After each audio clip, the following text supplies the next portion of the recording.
This program brought to you by Red Rooster. For chicken that's roasted, not fried, it's gotta be red.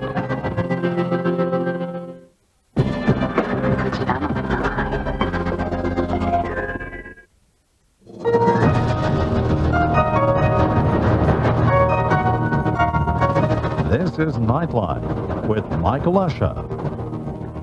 Good evening. When the news first came through this morning, many Australians must have thought the same thing.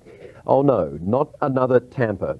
16 boat people, most of them children, rescued by the crew of a Navy patrol boat in rough waters north of Australia.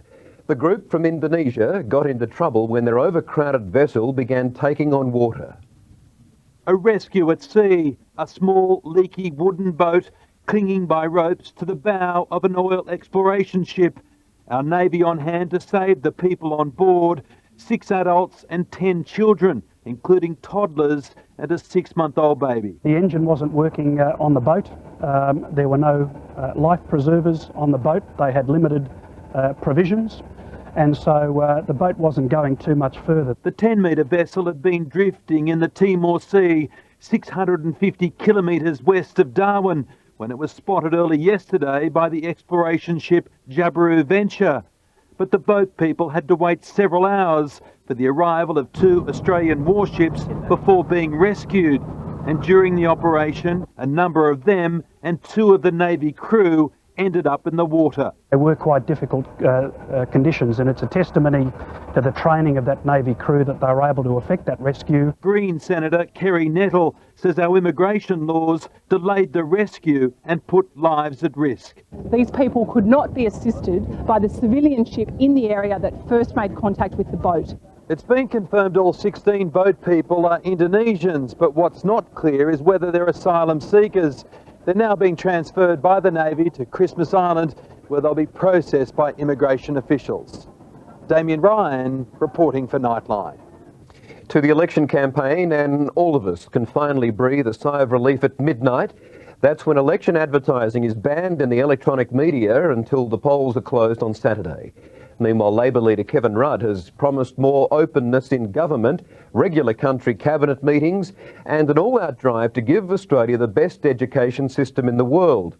As Mr Rudd delivered his final televised address, Prime Minister Howard appealed to voters to think carefully before making a change. It's getting so that a Prime Minister can't take a quiet morning walk around the Kirribilli House neighbourhood anymore. You may need to find somewhere new to walk this week. He can't even have a peaceful cup of coffee. Why don't you come and visit the workers, mate, the ones you're screwing over? But some people still love him. I'm a Labor voter, but you got my vote, darling. The country's been running wonderfully. 3 days out, Kevin Rudd is looking increasingly confident that the election will give him the keys to the lodge. I stand ready for the responsibilities of government. In his final nationally televised pitch to voters, the Labor leader promised that Australia will move out of the slow lane and shift up a gear if he becomes Prime Minister. And above all else, we should have a world-class education system so that Australia becomes a world leader and not just an also-ran. Mr Rudd said if the election goes his way, he plans to hold monthly cabinet meetings in regional centres. It will horrify many public servants and quite a number of would-be ministers, but I think it is a good way to keep in touch. But John Howard is stepping up his warnings to voters that a Labor victory would put economic prosperity at risk. If you change the government, you do change the country.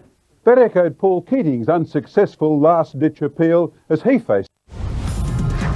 Are your lucky numbers about to come up? Get ready for Wednesday Lotto.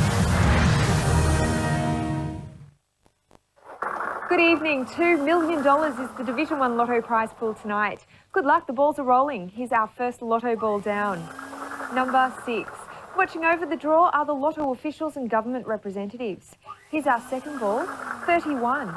Now there were no First Division winners again on Monday night.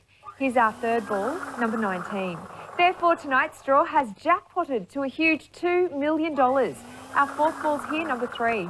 And don't forget to play every Monday and Wednesday for more chances to win. Our fifth ball tonight, 23. Just imagine how your life could change if you became the next big winner. Don't miss out. Our next ball, 35. Here are tonight's winning numbers: 6, 31, 19, number 3, 23, 35. Our first supplementary is 38, and here's our second supplementary, number 30. Congratulations to all of our Lotto winners. Good night.